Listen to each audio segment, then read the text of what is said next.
اکناف سے صعوبتیں برداشت کر کے علماء حضرات کی ایک بڑی جماعت آئی ہے. انشاءاللہ مختصر ہم تمام سے تھوڑی تھوڑی باتیں سنیں گے. لہذا تفصیلی خطاب آج کے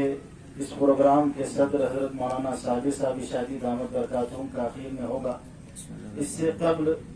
میں مدرسہ اعجاز العلوم قرآن کے ناظم حضرت مولانا اشفاق صاحب قاسمی دامت برکاتہم سے گزارش کرتا ہوں وہ تشریف لائیں اور اپنے قیمتی کلمات سے ہمیں مستفیض فرمائیں.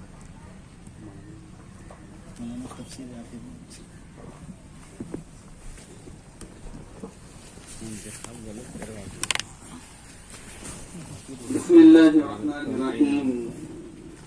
الحمد لله وبه نستعين. حضرت کی صداقت پروگرام بار بار لینے کے موقع آتے ہیں. معزز و مکرم جناب صدر اور شیخ الحدیث مفتاح العلوم کوپرگاؤں حضرت مولانا عبد الحمید صاحب راہی دامت برکاتہم العالیہ اور اسٹیج پر تشریف فرما علماء حفاظ اور تمام سامعین. آج جو علماء ہمارے اپنے درمیان ہیں یہ ہمارے سروں کے تاج ہے. اللہ ان کا سایہ ہمارے سروں پر تاجر قائم اور دائم رکھے. اللہ ان کی رہبری رہنمائی میں ہمیں صحیح دین کی خدمت ادا کرنے کی توفیق عطا فرمائیں. ہم ان کی دعاؤں کے اندر شرکت کے لیے آئے ہیں کہ اللہ پاک جو ہے تو ان کے آمد کو اس علاقے کے لیے باعث خیر و برکت اور باعث ہدایت بنائیں. نسبت مسجد کی ہے، مسجد خدا کا گھر ہے اور اللہ کا گھر یہ جنت کا باغ ہے. یوں سمجھیے کہ اللہ نے ایک بڑی اونچی نسبت سے ہمیں اور آپ کو یہاں پر جمع کیا ہے. ابھی حضرت نے بھی تفصیل یہ تو الحمدللہ ہمارے اپنے سامنے یہ بات رکھی کہ اس دنیا کا وجود اور اس کے اندر سب سے پہلی چیز جو اللہ نے بنائی وہ اللہ کا گھر ہے. اللہ کے نبی پاک صلی اللہ علیہ وسلم کے زمانے میں بھی گھر کی تعمیر ہوئی، بیت اللہ کی تعمیر ہوئی. بس ایک مختصر سا اشارہ دے دوں کہ اللہ کے گھر کی تعمیر کا جب وقت آیا اس وقت اللہ کے نبی پاک صلی اللہ علیہ وسلم بنفس نفیس اس کی تعمیر میں شریک تھے اور قریش بڑھ چڑھ کر اس میں حصہ لے رہے تھے. یہ اس زمانے کی بات ہے جبکہ نبوت نہیں ملی تھی اور اس کے باوجود اللہ نے چونکہ دین ابراہیمی کے اثرات کچھ کسی نہ کسی درجے کے اندر مکہ کے اندر موجود تھے تو ان سب کا یہ مشورہ ہوا چونکہ یہ اللہ کا گھر ہے اس کی تعمیر میں ہم اپنا پاک مال لگائیں اس لیے کہ تعمیر برائے تعمیر نہ ہو. اللہ تعالیٰ کہہ رہے انما یامر مساجد اللہ من آمن باللہ والیوم الآخر. جب اللہ کے گھر کی تعمیر کا کام تو اللہ پر اور آخرت پر ایمان رکھنے والے کرتے ہیں تو ہم اپنے مالوں میں سے پاک مال اس کی تعمیر پر خرچ کریں. کہتے ہیں کہ حضرت سیدنا ابراہیم علیہ السلام کی جو بنا تھی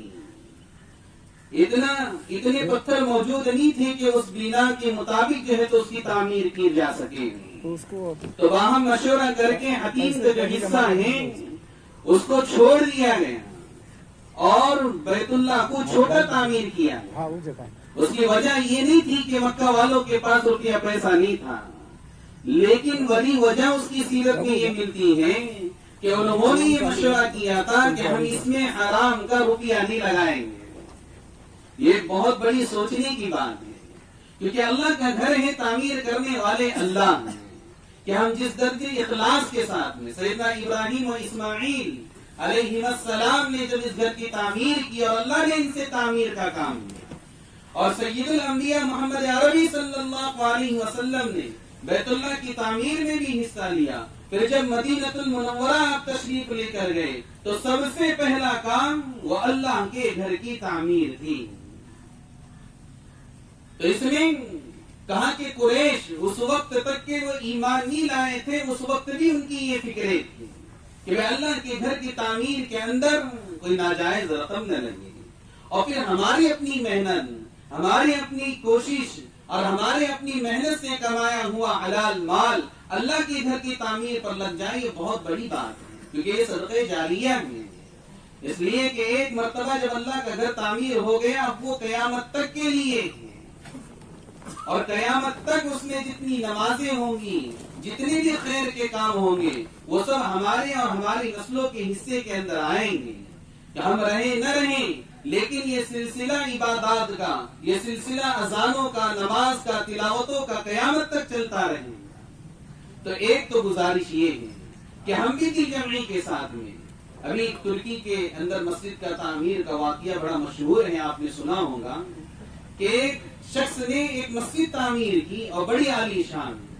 جب پوچھا گیا اس مسجد کا نام کیا ہے تو ترکی زبان میں اس کا کچھ ایسا نام بتایا گیا جس کا مطلب یہ تھا، یہ سمجھو کہ میں نے کھا لیا۔ جب وجہ پوچھی گئی تو کہا ایسے شخص نے تعمیر کیا جو بہت غریب تھا، لیکن اس کے دل میں خواہش تھی، تمنا تھی کہ میں اللہ کا گھر تعمیر کروں، اور میں اپنے ذاتی خرچ سے، ذاتی مصرف سے خود تنہا اللہ کا گھر بناؤں۔ تو روپیہ پیسہ تو پاس تھا نہیں، لیکن اللہ سے دعائیں کیا کرتا تھا۔ پھر اس نے یہ کیا کہ راہ چلتے ہوئے اس نے اپنی کمائی میں سے بچت کرنا شروع کی۔ کبھی اچھی مٹھائی کھانے کے لیے دل چاہا تو وہ اپنے دل کو کہتا تھا یہ سمجھ کے تو نے وہ مٹھائی کھا لی، اور اس مٹھائی کی جتنی رقم ہوتی تھی وہ ڈبے میں ڈال دیتا تھا مسجد کی تعمیر کے۔ کبھی دل ہوا کہ اچھا گھر میں بنا کر کھایا جائے، ظاہر سی بات ہے کہ عام غذا میں اور اچھی غذا میں فرق ہوتا ہے خرچ میں، تو کہتا ہے تو اس نے یہ کیا کہ جب اچھا کھانے کے لیے دل چاہا، کہا کہ یہ رقم اس نے نکال کر مسجد کی نیت سے ڈبے میں ڈال دی، اور دل کو یہ سمجھا دیا کہ دل تو یہ سمجھ کہ تو نے یہ کھا لیا۔ جب اچھا پہننے کو دل چاہا تو دل کو سمجھایا، سمجھ کے تو نے یہ پہن لیا، اور اس کی رقم جو ہے تو نکال کر ڈبے میں ڈال دی۔ کہ اگر ہم اپنے خرچ کو کم کر کے اور اس طرح اپنی محنت پسینے کی کمائی کے ذریعے سے اس گھر کو تعمیر کریں گے، یہ ذریعہ ہدایت بنے گا، یہ ذریعہ ہدایت بنے گا، مرکز ہدایت بنے گا۔ اللہ اس کے ذریعے سے اس علاقے میں اور عالم کے اندر اللہ ہدایت کو پھیلائیں گے، لیکن صبر کے ساتھ میں، تحمل کے ساتھ میں، اور اخلاص کو بڑا دخل ہے بھی حضرت نے کہا۔ اس لیے تو دعا سکھلائی نا حضرت ابراہیم و اسماعیل کو علیہ السلام، ربنا تقبل منا انک انت السمیع العلیم،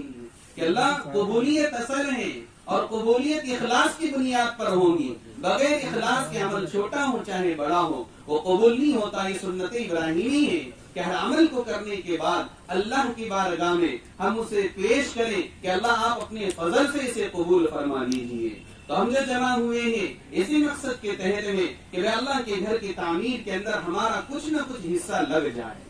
کہ ہمارا کچھ نہ کچھ حصہ لگ جائے، تاکہ اس اللہ کے گھر کے ذریعے سے جتنی ہدایتیں وجود میں آئیں گی، اللہ کل قیامت کے دن ہمارا بھی اس کے اندر حصہ لگا دے، اور یہ ہمارے لیے، ہماری نسلوں کے لیے ہدایت کا ذریعہ بن جائے۔ اور اجتماعیت کے ساتھ میں، اتحاد فکر کے ساتھ میں، اور اجتماعیت قلوب کے ساتھ میں، کہ ہر کوئی یہ فکر کرے کہ ہم اس کے اندر بنفس نفیس شریک رہیں۔ ایسی ایسی مسجدوں کی تعمیر کی کارگزاریاں ہیں، بہت سے کام تعمیرات کے اندر ایسے ہوتے ہیں کہ جو ہم براہ راست بنفس نفیس کر سکتے ہیں، اس لیے کہ مسجد کی تعمیر میں سنت ہے نبی پاک صلی اللہ علیہ وسلم کی کہ آپ بذات خود اس میں شریک ہوئے ہیں۔ ایک صحابی کہتے ہیں کہ میں نے نبی پاک صلی اللہ علیہ وسلم کو اپنے سر پر مٹی ڈھوتے ہوئے دیکھا کہ اس مٹی کی دھول کی وجہ سے آپ کا چہرہ گرد آلود تھا، آپ کے کپڑے بھی مٹی کے اندر اٹے ہوئے تھے۔ تو بہت بڑی بات ہے، الحمدللہ آپ کے علاقے کے اندر نوجوان فکر مند ہیں، ایک بڑا عملہ ہے، اگر دل پہ لے لیں تو بہت بڑی بات نہیں ہے اس مسجد کی تعمیر کو، کہ گڑھے کھودنے کے اندر کوئی ذمہ لے لے کہ ہم جو ہے تو اس کے پائیں کھودنے کے اندر شریک ہوں گے، کوئی اپنے ذمے لے لے کہ ہم جو ہے تو اس کے اندر جو ہے تو جو بگاڑی جو ہوتے ہیں کہ مزدوری کے تحت مزدوری دینے کے بجائے ہم خود اس کے اندر گھنٹہ 2 گھنٹہ 4 گھنٹہ مزدوری کریں گے۔ الحمدللہ ہمارے اپنے علاقے میں بھی قریب اور دور کی ایسی بہت سی مسجدیں ہیں کہ نوجوانوں نے اس کے جو ہے تو اس کی تعمیر کے اندر خود بذات خود شریک ہوئے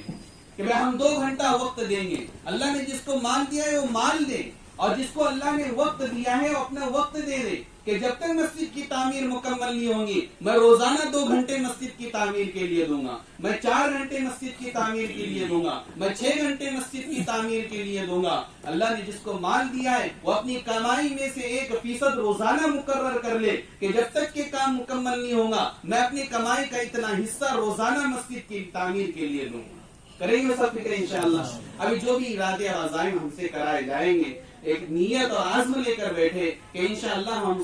ہم اپنی ذات سے اس کے اوپر لبیک کہیں گے۔ اللہ پاک عمل کی توفیق۔